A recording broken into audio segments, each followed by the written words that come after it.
السلام عليكم ورحمة الله وبركاته. بداية فيديو جديد معاكم يا جماعة، هبة في المطبخ. النهاردة هقدم لكم صينية بطاطس باللحمة ومعاها رز بالشعرية وملوخية.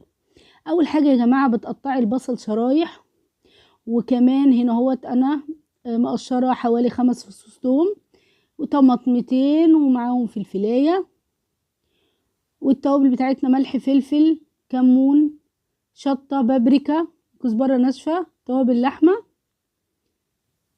تقلبي بقى كل دوت مع البصل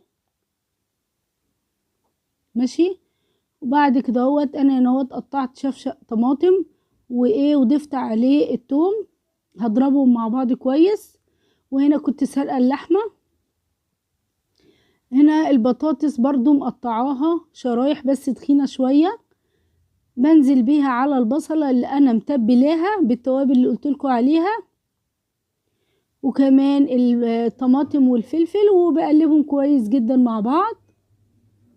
وبعد كده يا جماعه بمسك يعني اللحمه اللي انا سلقتها. انا هنا هوت ما بحبش احط الطماطم على طول، الاول شوحت اللحمه، بعد ما نزلت بمعلقه سمنه وشويه زيت ملح وفلفل وقلبتها بقى كويس. هشوح اللحمه كويس هنا هوت، وهنزل بيها بالايه بالطماطم اللي انا عصراها قلت لكم مع الثوم، علشان تاخد من طعم الطماطم من طعم اللحمه. الطماطم تاخد من طعم اللحمه كويس قوي. وكمان بزودها حبة شوربة، اسيبها بقى تستوي كويس جدا الطماطم لحد ما تقل اهو زي ما انت شفتها وتسبكت كويس مع اللحمة.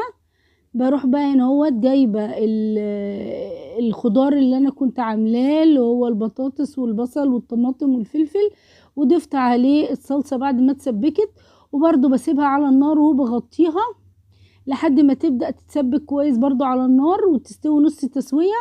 وبعد كده بحطها في فرن البوتاجاز تكمل تسويتها وتاخد وش كمان معايا. زي ما انتم شايفين اللحمة استوت اهيت والبطاطس زي الزبدة، وقدمت معاها طبعا الرز والملوخية. قومي بقى جربيها وما تنسينيش في اللايك والاشتراك في القناة علشان يوصل لكم كل جديد. سلام عليكم ورحمة الله وبركاته.